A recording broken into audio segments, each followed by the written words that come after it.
Buenas tardes a todos y a todas, bienvenidos al segundo encuentro de este ciclo de charlas que estamos organizando de la Secretaría de Extensión de la Facultad de Derecho de la Universidad Nacional de Lomas de Zamora. Desde ya agradecerles a todos y todas por su presencia, como así también agradecerle a Mariela González, quien va a ser nuestra disertante y oportunamente será presentada en breves. Desde ya recordarles que la actividad, ustedes van a poder recibir un certificado de asistencia, que le vamos a compartir el link para que puedan completarlo durante la charla, y también las personas que deseen realizarle preguntas a la doctora González lo podrán hacer a través del chat, y al finalizar la disertación serán leídas las preguntas. Cualquier consulta o duda con respecto al funcionamiento de las conferencias, nos pueden escribir tanto al doctor Jorge Mario Caruso, quien va a hacer la presentación de la charla, al doctor Emiliano Heredia o a mí, quien les habla. Desde ya nuevamente agradecerles a todos y todas, y doctor Caruso, le cedo la palabra para hacer la presentación oficial de la actividad. Gracias, Ariadna. No, de nada. Buenas tardes a todas las personas presentes en nombre del Instituto de Familia de la Facultad de Derecho. Hoy estamos, como verán, sin la doctora Taliercio porque está gozando de unas vacaciones muy merecidas, así que por un par de encuentros no la vamos a tener con nosotros. La verdad que queremos agradecerles infinitamente por acompañarnos fielmente cada lunes desde hace tanto tiempo, especialmente con este clima que tenemos y con las dificultades que nos genera, ¿no? De tensión, de cortes, bueno, estábamos recién hablando de todo eso. Pero la verdad que hoy nos vamos a gratificar y todo este sufrimiento de la temperatura nos va a refrescar la presencia de la doctora Mariela Vanessa González, que nos acompaña, que es un lujo. Para mí es un honor presentarla porque ahora les voy a explicar por qué, para el final les voy a decir, porque ella es una abogada que se recibió en la Universidad de Buenos Aires, es docente de la Facultad de Derecho de la UBA, de la Cátedra de Familia y Sucesiones del doctor Solari, es especialista en Derecho de Familia, y es jueza subrogante del Juzgado de Familia número 11 de Lomas de Zamora. Ella es egresada de la Escuela Judicial del Consejo de la Magistratura, es docente en varios cursos de graduados de la UBA. Y yo digo que es muy importante para nosotros tenerla acá porque ella es muy importante para el Poder Judicial regional, digo, para no limitarme a Lomas de Zamora, porque es de las nuevas generaciones de juezas, es de las juezas que tienen perspectiva de género, que tienen mucha condición para trabajar el derecho de familia, que eligieron trabajar en este fuero. Entonces, realmente estamos orgullosos de tenerla hoy acá, estamos felices de que haya aceptado nuestra invitación, lo cual agradecemos, y estamos dispuestos a escucharla, doctora. Muchas gracias por venir. Bueno, buenas tardes a todos y a todas. Jorge, bueno, agradecida por tus palabras, un honor para mí que hayas hecho esos comentarios, así que voy a intentar brindarles la mejor explicación posible, y bueno, justamente contándoles un poco de esta perspectiva de género que es tan importante a la hora de juzgar, ¿no? Justamente es lo que hace distintivo, rico, justamente el decisorio a los fines de lograr una sentencia justa. Así que bueno, eso es lo que intentamos. Obviamente perspectiva de género no es todo, ¿sí? Sino que es donde corresponde y en los lugares que corresponde. Y bueno, esta es un poco la idea de hacer sentencias justas y que puedan llegar a todas las personas que vienen a pedir una tutela de justicia y que realmente se le dé esa tutela judicial efectiva. Así que bueno, el tema que hoy he decidido disertar justamente es compensación económica. Vamos a ver la compensación económica entre convivientes y como también en el matrimonio, y la perspectiva de género que traza estas sentencias. Vamos a hablar de dos sentencias brevemente. Una de la sentencia de la Corte, que con buen tino ha aplicado la perspectiva de género y realmente nos ha, o por lo menos en lo particular, me ha sido muy gratificante la lectura de esa sentencia, por ver que el máximo tribunal también tiene este norte a seguir, ¿no? Y por otro lado, les voy a contar una sentencia de mi juzgado, donde también apliqué la perspectiva de género en una cuestión donde se solicitaba como compensación económica, pero entendí que se estaba hablando de otro instituto, y es un instituto que no está reconocido por nuestro Código Civil y Comercial, que es los alimentos entre convivientes, como derivados del cese de la unión, que me parece que es una cuenta pendiente que el legislador justamente nos debe, porque, bueno, cuando entremos en ese punto y en miras a la perspectiva, ¿no? ¿Por qué darle un tratamiento disímil a una unión convivencial respecto de una unión matrimonial si estamos hablando de un derecho humano básico fundamental como el derecho alimentario? Pero ese es el final digamos, de la disertación. Para hacerlo un poco más entretenido, voy a pasarles un PowerPoint, ¿sí? Con todas las cosas, lo vamos a ir explicando y después vamos a llegar a estos dos fallos. Las preguntas, si quieren, las dejamos para el final. Vamos a dejar 10 minutitos más o menos, así que bueno, espero les sea grato escucharme y pueda aportarles a ustedes, más que nada para la profesión, una mirada distinta y bueno, quizá para algunos esperanzadoras en cuanto a la aplicación del derecho. Así que, bueno, voy a compartir pantalla. A ver. Y solo resta que me digan si está bien. Se ve perfecto, Mariela. Perfecto. Bueno, entonces vamos a empezar con el concepto de la compensación económica. Un minutito que voy a correr algo de mi computadora para tener mejor... Ahí está. Bueno, ¿cuál es el concepto y la finalidad? Primero vamos a hablar de la compensación económica y después vamos a hacer las diferencias entre el matrimonio y la unión convivencial. Es una de las instituciones incorporadas en el Código Civil y Comercial, que obviamente no estaba prevista en el Código de Vélez, siguiendo así la legislación extranjera de los últimos años, que ha incluido este instrumento legal, que tiene como fin equilibrar las consecuencias derivadas de la ruptura de la unión, ya sea matrimonial o convivencial. Vamos a ver los requisitos y qué es lo que los requisitos de admisibilidad en una y otra. Es una herramienta entonces para paliar este empobrecimiento injusto, que debe ser manifiesto, que sufre una de las partes. Tiene lugar porque acontece este enriquecimiento puntual sin que haya una causa legítima, ¿no? Entonces este enriquecimiento sin causa merece una compensación que en nuestra legislación llamamos compensación económica. Entonces requiere una causa concreta y específica para atenuar esas desigualdades, y vamos a ver qué tiene que ver.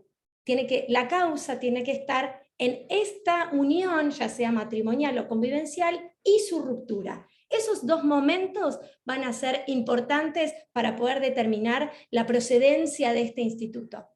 ¿Cuál es el objetivo? Como venimos diciendo, colocar al beneficiario en una potencial igualdad de oportunidades laborales, económicas, respecto de las que habría tenido de no haber formado una unión convivencial. Entonces, se busca una recomposición. Esto es lo que vamos a ver. Y también vamos a hablar, cuando acá dice igualdad de oportunidades laborales y económicas, que si bien esto se meritúa a nivel patrimonial y se saca una foto de cómo llegan los cónyuges o los convivientes al momento de esa ruptura, nos van a importar no solamente estas cuestiones, sino las oportunidades y las herramientas con las que llega o con las que no llegó a esa ruptura, como para poder desenvolverse después en la vida. Entonces, vamos un minuto que... Ay, no sé por qué no puedo pasar la film. Ahí está. Bueno, la naturaleza jurídica reviste particularidades propias que se diferencian de otras instituciones jurídicas, tantos como los alimentos, los daños y perjuicios derivados de la responsabilidad civil, el enriquecimiento sin causa, y que lo independizan. Es decir, la compensación económica no es alimentos, no es daños y perjuicios, y no es justamente un enriquecimiento sin causa, sino que si bien hay un enriquecimiento, como yo les dije antes, lo que se trata es de nivelar esa situación que se generó.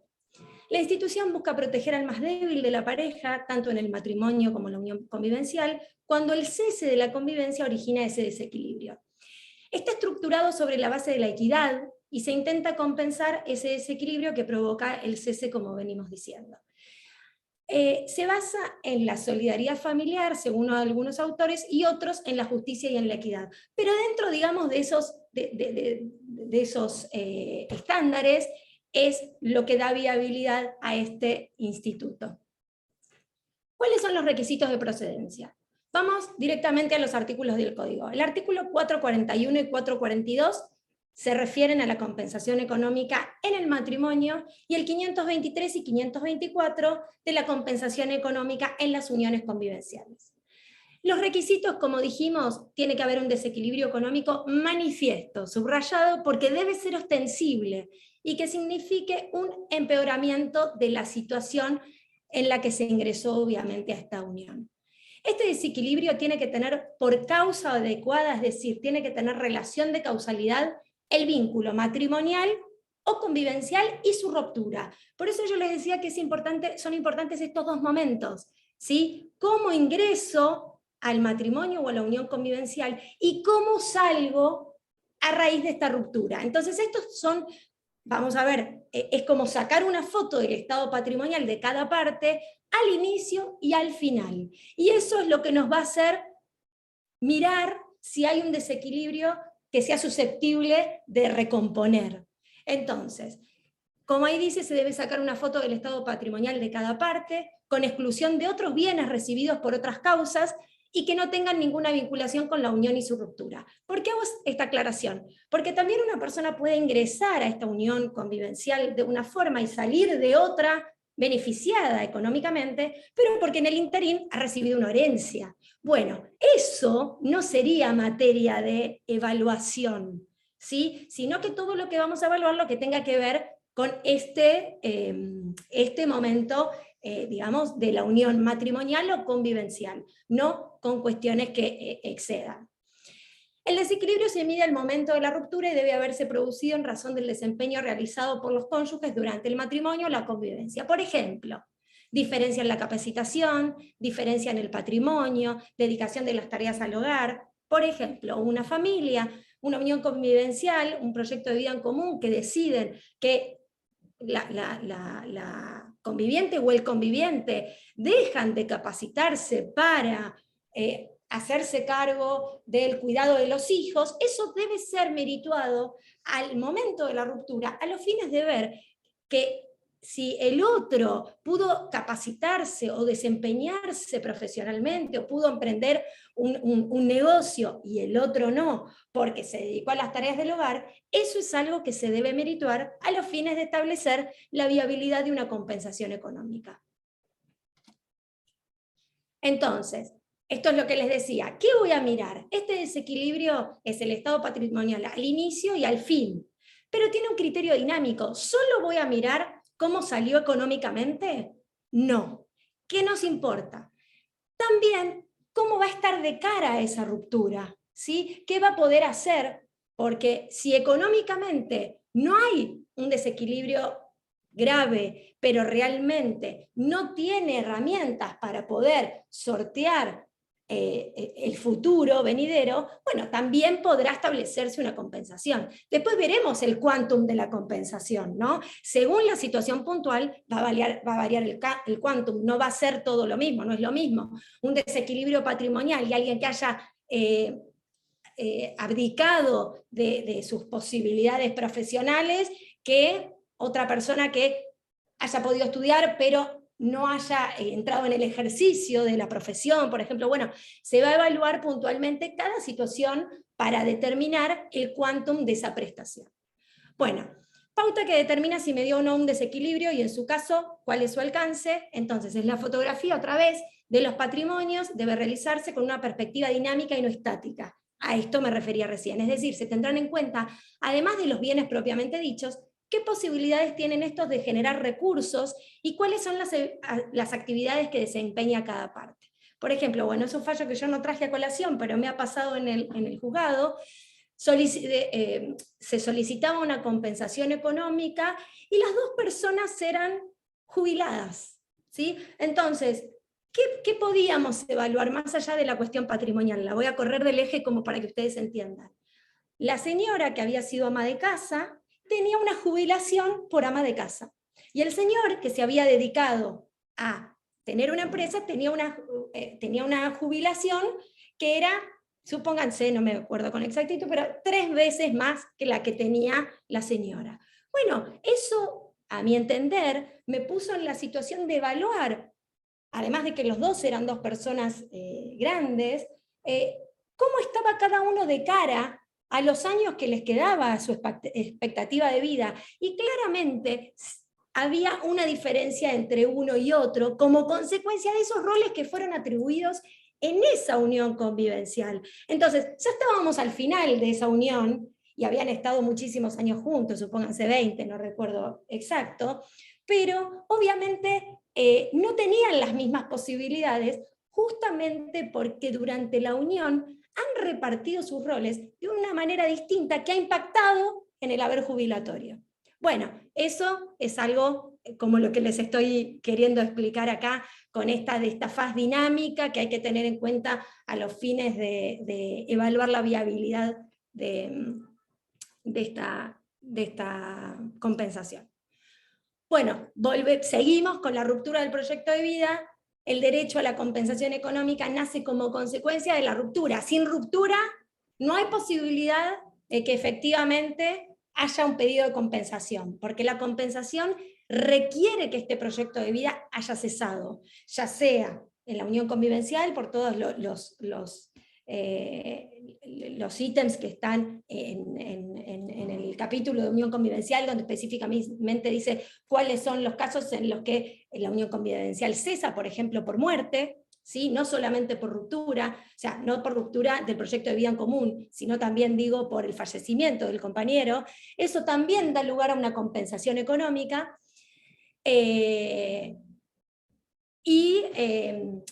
ahí dice la fuente no recae en la circunstancia de que el otro haya provocado tal ruptura, sino que emana objetivamente del cese de la comunidad de vida.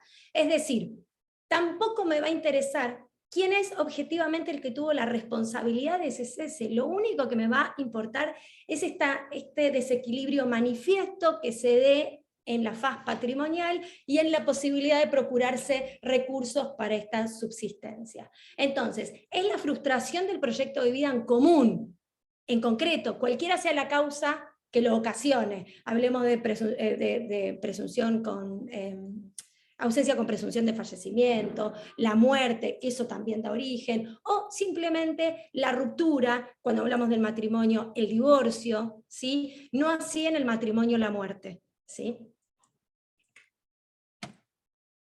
Bueno, causa adecuada en la unión, matrimonio, convivencia y su ruptura, es lo que venimos hablando de esta foto que nos importa, y esto que es importante que quede bien claro, que resulta necesario que ese desequilibrio tenga su origen en renunciamientos, postergaciones y dedicación de uno de los convivientes a la familia que constituyó.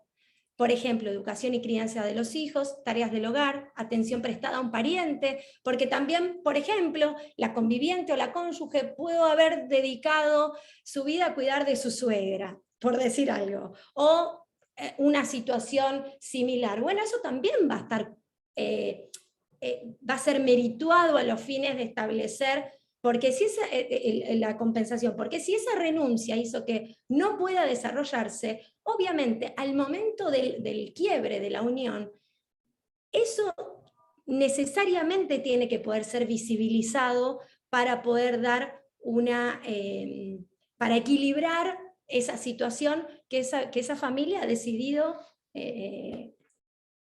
digamos, esa postergación en la persona que está requiriendo la compensación económica. También me va a interesar la edad y el estado de salud de los convivientes. Vuelvo al ejemplo que les decía, por ejemplo, en el caso de este fallo que yo les decía que eran 2 personas jubiladas. Bueno, ahí se merituó porque también eran 2 personas de avanzada edad, con problemas de salud, que si bien tenían diferente situación previsional, de beneficio previsional, ese beneficio previsional sí tuvo relación con los roles que ocuparon en la pareja, en esa familia. Si no, no hubiera sido merituado así. Entonces es importante la situación o la enfermedad que los aflija, a los fines de ver la viabilidad y el quantum, porque no es solo la viabilidad, es la viabilidad y cuánto voy a reconocer de compensación económica.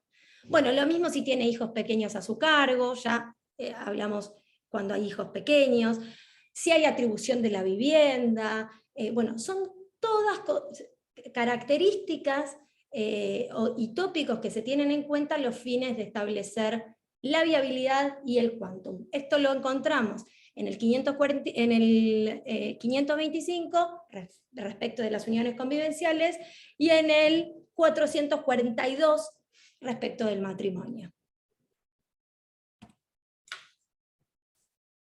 Bueno, esto es un poco más de lo mismo que venimos diciendo, lo leo rápidamente. Cuando un cónyuge conviviente dedicó gran parte de su tiempo a trabajar en los negocios del otro, solo será viable si la prestación laboral no fue remunerada o lo fue de manera deficiente. Acá, en vez de hablar de la contribución en el hogar, hablamos que uno de los cónyuges o convivientes puede prestar tareas en el negocio del otro, ¿sí? Entonces, cuando se genera el quiebre, si esa tarea no fue remunerada, porque si no es otro tema, o lo fue de manera deficiente, ahí el juez tendrá que equilibrar. Ahora, si esa tarea fue remunerada y no hay un desequilibrio proveniente de esa prestación, no habrá lugar a la compensación. También si la pudieron capacitarse o postergaron su desarrollo, por ejemplo, acompañar a la pareja a sus viajes de negocios, de congresos, asistirlo en su desarrollo profesional, postergando el propio. Otra situación, si una de las partes dedicó un tiempo sustancial de su vida en asistir al otro en su perfeccionamiento profesional, académico, laboral, o prestando ayuda valiosa para que su compañero adquiera prestigio o fama.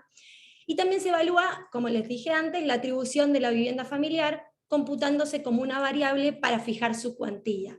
No va a ser lo mismo la compensación económica si, además, supongamos que la conviviente se queda usufructuando de la atribución, junto a sus hijos, ¿no? De la atribución de la vivienda familiar y hay que generar una compensación. Bueno, ya no es que además va a tener que ir a alquilar o además va a tener que ir a comprar una vivienda.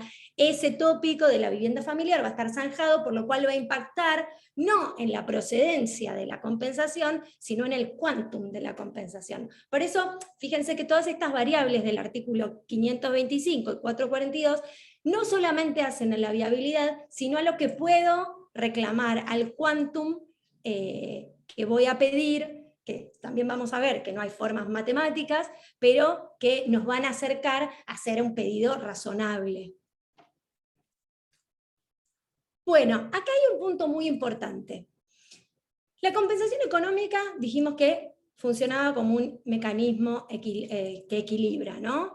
Y que coloca al beneficiario en una potencial igualdad de oportunidades laborales y económicas respecto del que habría tenido de no haber formado una unión convivencial, buscando esta recomposición. Pero vamos a ver que tenemos una diferencia entre las uniones las uniones convivenciales y el matrimonio respecto a la renuncia. La compensación económica entre convivientes es renunciable, no siendo igual entre cónyuges. Acá, obligada a la perspectiva de género también, y un poco la formación que tengo, hacernos la pregunta, como cuando les decía si el legislador no estaba en deuda respecto de los alimentos entre convivientes, respecto de determinados supuestos, ¿no? Digo, que sea renunciable la compensación económica en una unión convivencial y no lo sea en una unión matrimonial. ¿Por qué? ¿Esto le da un tratamiento igualitario? Esto nos habla de que el derecho de familia está reconocido de manera amplia e integral como corresponde, como nos manda nuestra Constitución y los tratados internacionales.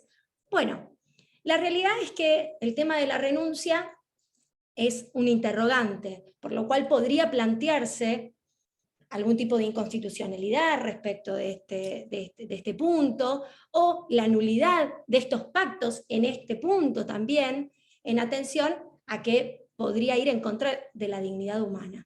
Algunos autores, ahí lo dice, refieren que estas renuncias deben estar vedadas, ya que ello atenta contra la dignidad del sujeto, que inciertamente y sin saber lo que sucederá en el devenir, quedaría expuesto a llevar a cabo actos cuyos alcances no está en condiciones de medir ni dimensionar. ¿Qué quiere decir esto?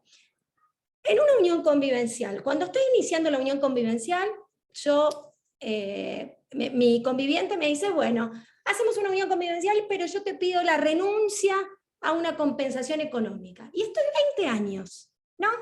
Entonces, 20 años después, yo renuncié a esta compensación económica. Yo podía prever cuál iba a ser mi función adentro de esa unión convivencial.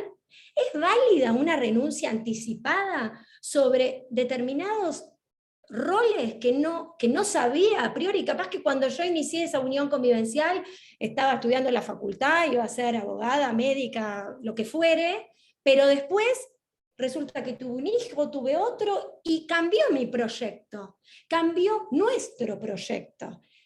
Entonces, ¿resultaría justo que ese pacto y esa renuncia sea viable frente a los hechos consolidados con posterioridad, donde realmente la situación terminó siendo otra que la que yo podía prever? Entonces la pregunta es, ¿puedo prever? ¿Puedo renunciar libremente? ¿Es libre una renuncia de este tipo? Bueno, yo les dejo el interrogante. Bueno, lo que me faltó decir es que en el matrimonio no se puede renunciar. Entonces, ¿hay un tratamiento disímil? Sí, por supuesto. Y ahí vuelvo al interrogante de cuál es la protección de la familia. La unión convivencial tiene que tener, respecto de algunos aspectos, ¿no? Por supuesto, el mismo tratamiento que una unión matrimonial, ¿sí o no? Algunos pueden decir, bueno, si me quiero casar voy y me caso porque no pueden ser lo mismo. Y ahí la respuesta puede ser afirmativa en este punto, es cierto. Ahora, cuando estoy hablando de derechos humanos y cuando estoy hablando de la dignidad de la persona, me parece que esos puntos no son transables para mí, ¿sí? Bueno, ¿qué probar en el juicio de compensación económica entre convivientes? Además, vamos a ver, y ahora lo vamos a ver con el fallo de la Corte, un poco este razonamiento que yo tengo. No soy la única, por supuesto, hay mucha gente que se plantea lo mismo, y bueno, yo estoy en una cátedra con el doctor Solari que pregona estas ideas, así que vamos a ver todo lo que tiene que probar un conviviente para acceder a una compensación económica, y qué debe probar un cónyuge para proceder. Bueno, los convivientes deben necesariamente probar la existencia de la unión, que no es tan fácil como el matrimonio, porque el matrimonio, con la partida de matrimonio, es suficiente para que el derecho opere. A ver, la partida de matrimonio y el cese. Vamos a tener en el matrimonio dos momentos muy claros: el matrimonio, la celebración del matrimonio, y la sentencia de divorcio, por lo cual no voy a discutir, solo después discutiré si es viable o no es viable. Ahora, la compensación económica entre convivientes, ¿es tan fácil? Claramente no. ¿Qué vamos a tener que probar? La existencia de una unión convivencial. ¿Cómo la pruebo? Los artículos 509 y 510 me dicen cómo probarla, y además de los requisitos que tiene. Entonces, yo debo probar un proyecto de vida en común, una relación pública, singular, notoria, estable y permanente. Pero además de eso, los requisitos del 510 que dicen que los integrantes deben ser mayores de edad, que no estén unidos por un vínculo de parentesco, que no tengan impedimento del ligamen y que mantengan una convivencia por un periodo no inferior a 2 años. Es decir, en una compensación económica en el matrimonio, una persona que se casó y al año quiere pedir la compensación económica estaría en posibilidad de hacerlo, más allá de que después veremos cuánto puede variar una foto, ¿no? Lo digo a los efectos de ver las diferencias. Ahora, en la unión convivencial, debo probar todo esto. Y entre todo esto también digo, ¿es realmente, hay realmente un acceso a la justicia si yo primero tengo que probar todo esto para después ver si efectivamente puedo reclamar una compensación económica? Y ahí miran que hay un detalle que es interesante. Dice que no estén unidos que no tengan impedimento de ligamen. ¿Qué implica? Que si yo estoy en una unión convivencial y el conviviente, alguno de los convivientes, tiene una unión preexistente, como suele pasar, que hace 20 años se casó y nunca se divorció, porque bueno, a esta altura eso muchas veces pasa, que no formalizan en los papeles este divorcio, pero que en lo fáctico ya no tienen ni siquiera vínculo y no saben ni dónde vive uno o el otro. Y sin embargo, esa unión convivencial no estaría reputada como unión convivencial, como tal. Y eso haría que pueda ser vedada la posibilidad de pedir la compensación económica. Entonces acá también nos tendríamos que cuestionar. ¿Este requisito de impedimento de ligamen es constitucional? ¿Corresponde? Bueno, eso es algo que en razón de las cuestiones que tengan, se tendría que ir pensando, ¿no? En razón de la protección integral de la familia, bueno, este impedimento de ligamen es una valla justificada o no.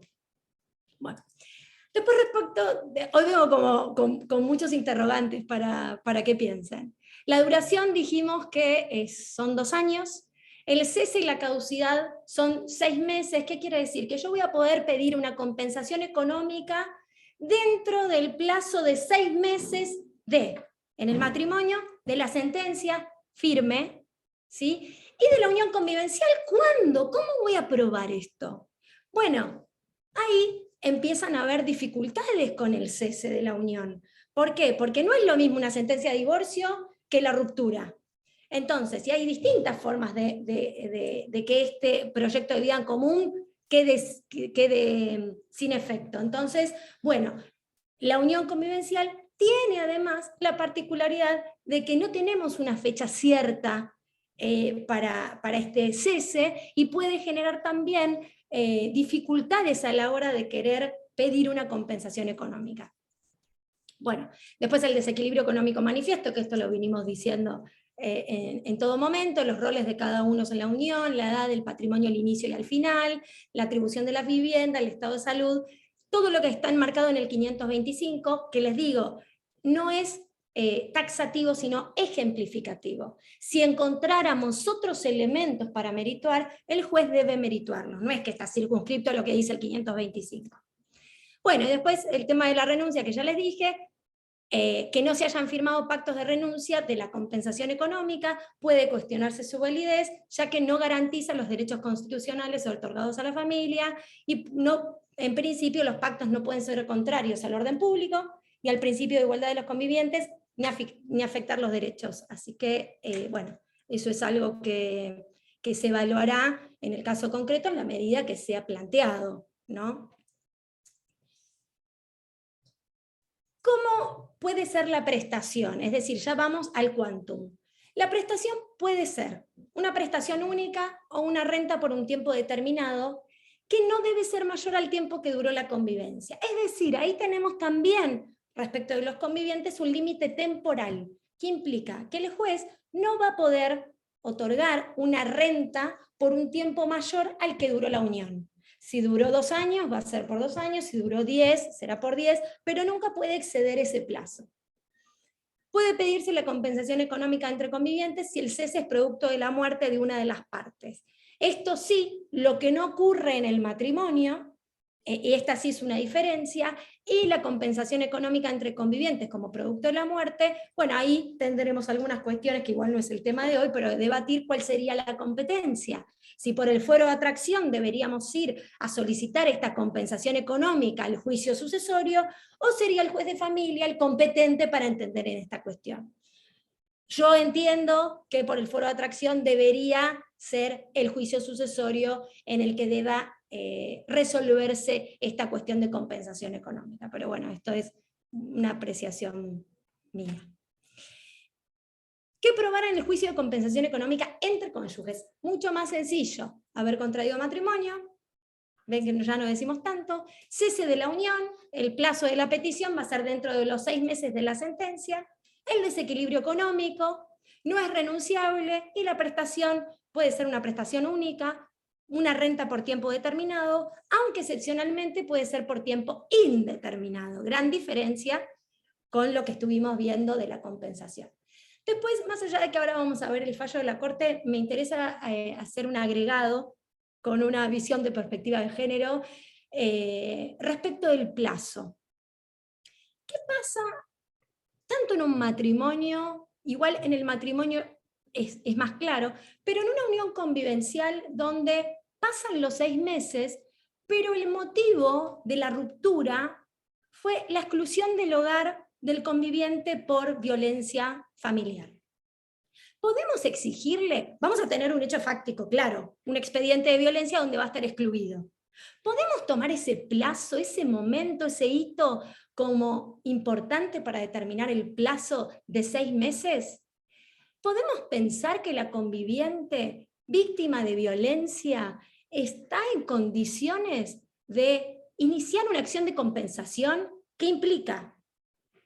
Buscar un abogado, estar en condiciones psíquicas para hacerlo, estar asesorada, buscar un abogado. Bueno, a mi criterio, ese plazo de 6 meses, en una visión de perspectiva de género, según el hecho que estemos planteando, por ejemplo, en una exclusión del hogar por violencia, debería ser flexibilizado, ¿sí? Porque se entiende que una persona víctima de violencia, y en ese contexto, no está en condiciones para buscar ese asesoramiento, y ni tampoco se le puede vedar la posibilidad de pedir esta compensación económica si realmente está pasando por una situación de violencia, con todo, bueno, es tema aparte, pero todo lo que sabemos que implica esto, ¿no? En las personas, cuánto cuesta salir de los círculos de violencia, toda la ayuda terapéutica que se necesita. Entonces, el que está excluido, el que está en una relación de violencia familiar y excluyó a su marido, a su conviviente, tiene como prioridad seguramente otras cosas que la compensación económica, porque quizá ni sepa que tiene derecho a esta compensación económica. Entonces es muy importante que los abogados sean creativos al momento de pedir y nos ofrezcan a los jueces estas herramientas para poder valernos y dictar sentencias justas, porque no es quebrar la letra de la norma porque sí, sino es poder darle una mirada de perspectiva y poder lograr una sentencia que sea efectiva y justa, como el principio de tutela judicial efectiva, que justamente tiene que estar en el inicio, en el proceso y al final, cuando uno va a dictar una sentencia y que se ejecute. Entonces, bueno, es importante poder pensar dónde está la posibilidad de nivelar estas cuestiones para no cercenar los derechos. Y en el matrimonio decía que no impacta de la misma manera, porque como es a los 6 meses de la sentencia de divorcio, ya necesariamente cuentan con un letrado que al momento de hacer el convenio regulador, por lo pronto les tiene que haber explicado el Instituto de la Compensación Económica. Entonces, están un paso adelante respecto de esto, respecto del tiempo. Por eso yo veo como esta situación que a priori parecería, uy, la compensación económica se reconoce para el matrimonio, para los convivientes, sí, pero con muchas diferencias que obturan en gran medida el acceso a la justicia. Entonces, bueno, eso de la mirada de la perspectiva de género. Bueno, quantum de la compensación, ya llegamos a este punto. Juega en gran medida el análisis del juzgador. Obviamente vamos a encontrar que hay juzgados en los que el juzgador va a hacer un análisis y otros que va a hacer otro, quizás en situaciones parecidas, porque no hay una norma que diga cómo cuantificarlo. Entonces, no se descarta que en similares circunstancias los montos puedan diferir de una manera significativa según el juez que lo trate. Y lo mismo la viabilidad, porque bueno, un poco esto que les estoy diciendo, ¿no? Y ello debido a que no hay cálculos específicos o parámetros formales que seguir. Se evalúa la chance que hubiera tenido él o la peticionante de tener mayores ingresos, de capacitarse, de obtener títulos, de no haber contraído matrimonio o de no haber formado esa unión convivencial. Además de evaluar todos los parámetros del 525 que dijimos, la edad, la atribución de la vivienda, los roles en el hogar, etc. Bueno, yo les decía, y ahí rápido porque es un poco el señalamiento de estos dos artículos, que no es taxativo sino ejemplificativo. Entonces, se evalúa para el quantum el estado patrimonial de cada uno de los cónyuges convivientes al inicio y a la finalización, con excepción de lo que se haya incorporado al patrimonio que no tenga que ver con esto, la dedicación a la familia, la crianza y la educación de los hijos, la edad y estado de salud de los cónyuges convivientes y los hijos, la capacitación laboral y posibilidad de acceder a un empleo, la colaboración prestada en las actividades mercantiles, industriales o profesionales del otro cónyuge o conviviente, y la atribución de la vivienda familiar. Bueno, ahí, porque me parece que ya vamos a entrar con el fallo, el concepto de la compensación económica en el matrimonio, en las uniones convivenciales, lo que debemos probar, las diferencias, y lo que me interesa que se queden con la idea de esta foto del inicio y del final, y esta relación de causalidad para poder hacer viable esta compensación económica. Bueno, ¿qué es juzgar con perspectiva de género? Un poco lo vine diciendo en todo el relato, pero se le impone al juzgador como una obligación constitucional y convencional a la hora de resolver un conflicto a fin de garantizar el acceso a la justicia y remediar en cada caso concreto situaciones de asimetría de poder con base en el género. En camino hacia la igualdad real, el camino hacia la igualdad real contiene múltiples barreras que deben ser visibilizadas para lograr sentencias justas. Entonces ahí está el punto, que podamos ver si hay una situación que amerita ser juzgado con perspectiva de género, porque esto sí quiero aclarar, no todo es perspectiva de género, no es que hay una mujer y un hombre y hay perspectiva de género, deben darse las situaciones para que pueda verse que hay una desigualdad que tenga como origen esa base de género, pero no todas las relaciones entre un hombre y una mujer tienen que ser trazadas por la perspectiva, digamos, que el juzgador deba hacer un equilibrio, sino donde corresponde hacerlo. Bueno, acá habíamos hablado de la caducidad y la perspectiva de género, la acción de compensación económica caduca a los 6 meses, ¿qué significa juzgar con perspectiva de género? La mirada atenta a las consecuencias que generan la finalización del proyecto de vida en común, y la noción de violencia económica, juntamente con la obligación de erradicarla.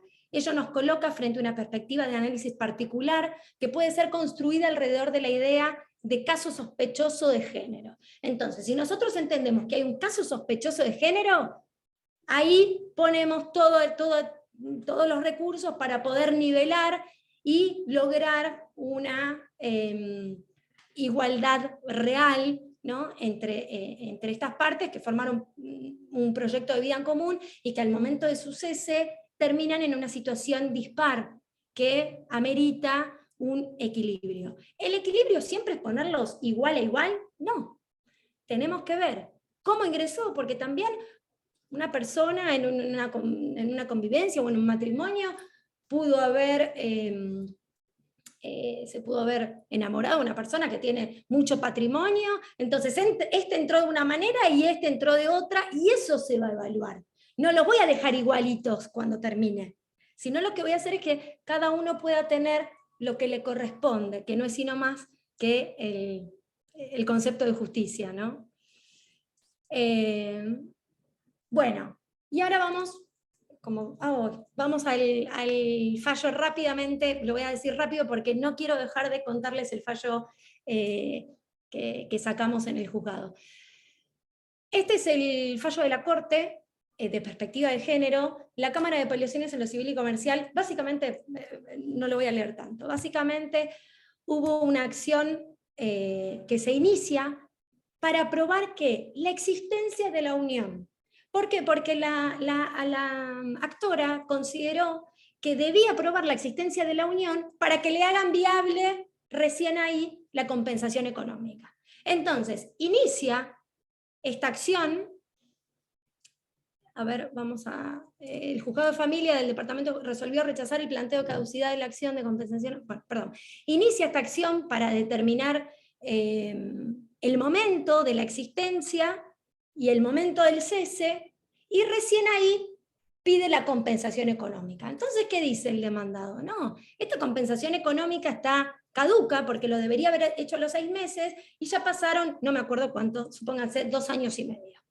Entonces, en razón de esa situación, la jueza de primera instancia dice, no, corresponde la procedencia de la acción de compensación económica porque debió probar la existencia, la finalización, y como consecuencia de eso, recién ahí tiene el derecho. Además, les cuento algo importante, en el proceso, la actora muchas veces había pedido la compensación económica, había pedido que se fije audiencia para la compensación, y era el juzgador quien le decía que debía esperar para el momento procesal oportuno. Entonces, nos encontraríamos en el absurdo de que, habiéndolo pedido, la judicatura le haya dicho que no, después el planteo le quedara caduco. Bueno, entonces, primera instancia resuelve que la acción era viable, era procedente. La demandada apela. Entonces la Cámara dice que concretamente la acción de compensación estaba caduca, porque habían pasado los 6 meses desde el momento de la finalización, sin merituar esta cuestión de que ella debió probar la existencia de la unión. Paréntesis, lo que les digo, para que se den cuenta de lo que les estoy hablando, es cómo, ahora vamos a ver, creo que está cuánto tiempo, no sé, supónganse, estuvieron 2 años y medio dirimiendo la existencia de la unión y el momento del cese, lo que a las claras hace manifiesto la diferencia entre la unión convivencial y el matrimonio. En el matrimonio no tardo más que solo adjuntar el acta de matrimonio. Entonces, claramente hay una posición desventajosa solamente por haber elegido otro modelo de familia. Bueno, entonces, vamos a lo de la Cámara. La Cámara dice, sostuvo que el plazo de caducidad no podía comenzar a computarse desde antes de alcanzada la decisión acerca de la existencia o no de la unión convivencial, máximo cuando de dichos obrados dimanaba que el actor había iniciado el proceso a los fines de acreditar dicha circunstancia con la ulterior pretensión de emprender el reclamo por compensación económica. Bueno, el demandado recurre, o sea, ahí básicamente en esta inteligencia de que el plazo ya había pasado. ¿Y qué dice la Corte? Bueno, perdón, la Cámara, excesivo rigor formal, se queda con el plazo, sin merituar todas estas otras situaciones que nosotros estamos advirtiendo, y la Corte dijo, contra la decisión se alza la interesada mediante recurso extraordinario en aplicabilidad de la ley, destaca que en materia de derecho de género y de protección de la mujer, la igualdad exige actuar de manera proactiva para hacer desaparecer una situación de desigualdad.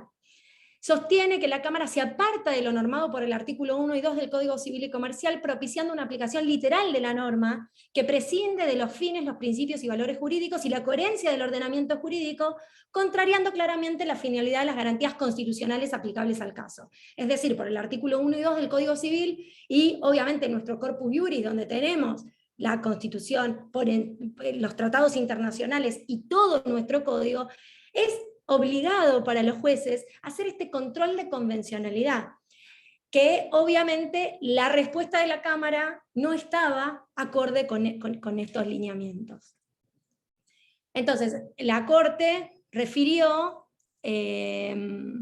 dice que el plazo de caducidad tiene como misión brindar seguridad jurídica y soluciones rápidas frente a la ruptura, y aunque resulta ser cierto que debió haberse iniciado directamente la compensación económica, también es cierto que la disponibilidad y la caducidad refieren al ejercicio efectivo del derecho. En autos, la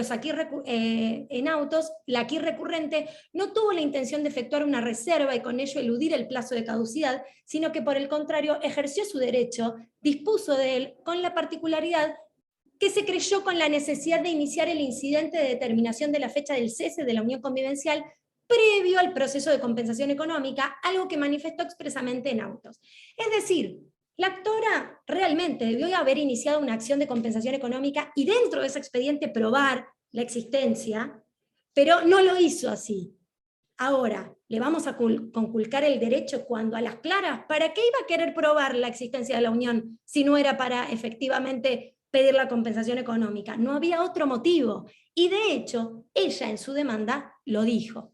Entonces la Corte reconoce esto con una mirada de perspectiva de género, y dice, en otras palabras, la actora no puede verse perjudicada frente a las estrategias jurídicas fallidas en la instancia, así como tampoco por lo que la judicatura le fue requiriendo. Habla de la tutela judicial efectiva, de estos 3 momentos de la tutela judicial efectiva, las 100 reglas de Brasilia, como acceso a la justicia de las personas en condición de vulnerabilidad, que también debe tenerse en cuenta.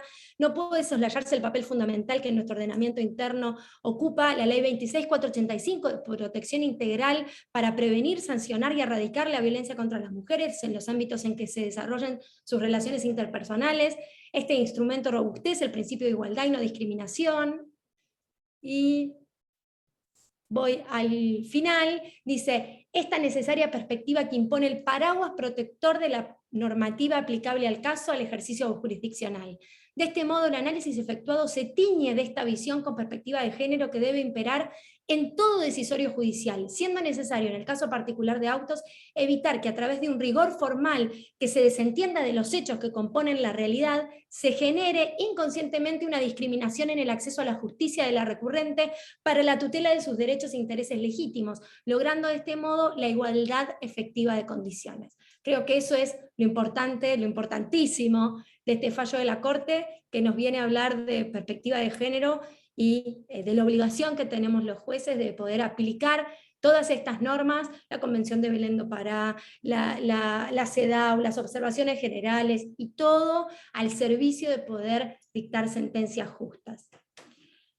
Bueno, acá puse unos párrafos del voto de la doctora Kogan que ilustran este pensamiento de perspectiva de género que, bueno, que gustosa pude leer, así que eso se los dejo para que después ustedes lo repasen. Y en conclusión, la sentencia lo que resuelve es hacer lugar al recurso extraordinario, se revoca el fallo impugnado y se mantiene el rechazo del planteo de caducidad decretado en primera instancia. Es decir, permiten que esta señora, después de, ya habían pasado 4 años, pueda instar la acción de compensación económica. Ergo, más allá de todo esto divino, esta señora tuvo que esperar 4 años para que recién ahí le digan que puede acceder al reclamo de compensación económica.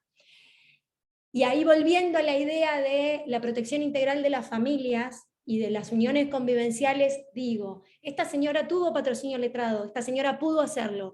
¿Cuántas otras que están en unión convivencial no pueden hacerlo y simplemente se quedan con que en una primera instancia o en una instancia se les dice que no tienen derecho a esta compensación económica? Por eso hago la reflexión de que creo que se merece el reconocimiento de las familias en sentido integral. Y ahora, sé que no me queda tiempo, pero si en 5 minutos les cuento el otro fallo que me parece muy novedoso, que les voy a decir yo, que soy quien lo dictó. Este es un fallo que llega al juzgado, donde se solicita una compensación económica, no en esos términos. Era un amparo económico, una compensación económica, alguna forma, lo dejaba abierto a alguna forma de amparo legal para una señora que se encontraba en una situación que había estado, creo, no recuerdo con exactitud, 20 años en una unión convivencial, se había dedicado al cuidado de su hijo, del hijo en común que tenían, había hecho muchas renuncias en ese matrimonio, en esa unión convivencial, pero había tenido una vida muy ostentosa con su pareja, viajaban al exterior, tenían una posición económica muy holgada. Ella había incorporado bienes a su patrimonio, pero tenía una enfermedad muy grave, tenía un cáncer con un grado muy avanzado, que le impedía proveerse de los recursos para pagar su asistencia en la salud, para pagar su situación económica y para mantener ese nivel de vida. Entonces, entre todas estas cosas que iba pidiendo, sino pedía también como una tutela anticipada de esa compensación económica. A priori yo entendí que no podía evaluar esta foto del ingreso y del final, porque habían otros bienes, había una situación que no sé cómo terminará resolviéndose acerca de la procedencia o no de la compensación económica, pero sí había algo muy importante, había una situación de salud grave que era clara, manifiesta, y que hacía que esta persona no pudiera mantener el nivel de vida y ni siquiera podía pagar la obra social que tenían. Ahora, lo que piden es una medida de no innovar. ¿Por qué? Porque el señor estaba le estaba pagando la obra social, le estaba pasando un quantum para su sostenimiento muy considerable. Entonces ella lo que planteaba es, yo necesito una medida para que esa obligación natural que él tiene se transforme en una obligación legal. Y ahí, como por el 204 uno puede transformar estas medidas cautelares que se piden, la realidad es que yo pensé que hablando de un derecho humano básico fundamental, como son los alimentos, que están previstos para los cónyuges en el caso del cese de la ruptura, y que es en el caso de que uno de los cónyuges tenga una enfermedad grave, que no pueda autovalerse o proveerse de los medios para su subsistencia, el otro cónyuge tiene la obligación de una prestación alimentaria. Entonces yo pensé que frente a esta situación de grave enfermedad, ¿por qué yo le iba a dar un tratamiento diferente a una conviviente en detrimento de una unión matrimonial, cuando estoy hablando de un derecho humano básico fundamental como es el alimentario, y cuando estoy hablando del derecho a la salud? Porque ya no estoy hablando de la compensación económica y de ese nivel económico diferente entre uno y otro. Ya estoy hablando de cuestiones de reconocimiento en los tratados internacionales, y por el artículo 1 y 2 del Código Civil, es obligación, con esta mirada de perspectiva de género, poder dar una solución justa. Bueno, yo entendí a este respecto que la solución justa era otorgar una cuota alimentaria provisoria en favor de esta señora, haciendo analogía entre el artículo 434 del Código Civil y Comercial, aplicando el artículo 434 en su inciso segundo a las uniones convivenciales. Entonces les digo rápidamente como lo importante para mí. Bueno, estos son los hechos. El análisis del instituto, bueno, ahí es todo el análisis que se hizo de la compensación económica y de los alimentos, obviamente entendiendo que los alimentos no están reconocidos, los alimentos post-cese no están reconocidos para las uniones convivenciales, y yo puse a mi entender, no es posible admitir un tratamiento disímil frente a tal situación de necesidad y enfermedad únicamente por no haber optado por un modelo de familia basado en el matrimonio. Ello a la luz de las normas constitucionales e internacionales, y aún por el propio sistema interno de derechos, y en especial los principios de interpretación emanados del artículo 2 del Código Civil y Comercial, el cual requiere que las normas sean interpretadas teniendo en cuenta sus palabras, sus finalidades, las leyes análogas, las disposiciones que surgen de los tratados de derechos humanos, los principios y valores jurídicos, de modo coherente con todo el ordenamiento. En cumplimiento de tales directrices, no tengo sino más que concluir que el reconocimiento de un derecho humano básico fundamental, como es el derecho alimentario en favor de la exconviviente enferma, tras el cese de la unión convivencial, cuya enfermedad antecedió a la ruptura, porque eso es requisito, se corresponde con una interpretación integral, armónica y conteste con los principios constitucionales de solidaridad familiar y realidad que deben trazar el dictado de esta sentencia. Bueno, ahí se explica el derecho alimentario como un derecho humano básico fundamental, reconocido en nuestros tratados internacionales, y justamente lo que digo es que el código no trae solución a la situación del cónyuge enfermo, del conviviente enfermo. Entonces uno puede haber estado 30 años en una unión convivencial y estar en una situación de enfermedad al momento del cese, y no hay obligación alimentaria respecto a ese conviviente. Entonces realmente es un trato discriminatorio a mi entender. Entonces, mientras no brinda solución alguna al ex conviviente que se encuentra en idéntica situación de apremio, la normativa fondal no prevé expresamente el derecho de deber alimentario en el marco de las uniones convivenciales. en favor del ex conviviente que presenta una grave dolencia en su salud que le impide autoabastecerse. Ahora bien, esta omisión debe ser interpretada y valorada según las previsiones del artículo 1 y 2, en el análisis integral, tanto en el derecho interno cuanto en los tratados internacionales, y entiendo debe reconocerse el derecho alimentario por ser un derecho humano básico fundamental. Y acá abajo, bueno, dice, sobre riesgo de incurrir en transgresión a la pauta que impone el tratamiento igualitario a las diversas modalidades de conformar familia y desatender el principio de solidaridad familiar, así no he de concebir menguar y o quitar tutela legal alimentaria a quien no haya optado por contraer nupcias. Bueno, esperen que les digo esto de perspectiva de género solo porque acá, ¿qué es lo que pusimos? Bueno, y en el fallo se aplican analógicamente las previsiones del artículo 434, alimentos posteriores al divorcio del ex conviviente enfermo, en el caso de autos, alimentos posteriores al cese de la unión convivencial del ex conviviente enfermo, en una interpretación sistémica, armónica, integral del derecho vigente, y esto es claramente también por una aplicación de la perspectiva de género obligada, que no solamente obliga a equilibrar, sino también a poder que el juzgador pueda transformar en este punto de las medidas cautelares, que además estamos facultados por el 204 del Código de Procedimiento, transformar las medidas que se peticionan a lo que consideramos que resulte más justo. Así que bueno, disculpen que los últimos dos fallos se los pasé muy rápido, pero vi que no tenía mucho más tiempo, así que bueno, pero voy a dejar de compartir. Ahí está. Bueno, doctora, Hablé muy rápido. Gracias por todo. Fue muy bueno poder hablar rápido para que pudieran entrar los fallos, que era interesantísimo. Realmente es un lujo poder escucharla. Es maravilloso escuchar a alguien que como conferencista dice lo mismo que hace como jueza. Es decir, acá lo que se dice y lo que se hace viene en el mismo sentido, lo cual nos da muchas esperanzas respecto del porvenir de nuestro derecho. No sé si Emiliano tiene algo para plantearnos. Acá tenemos algunas preguntas, bueno, las voy a leer ahora.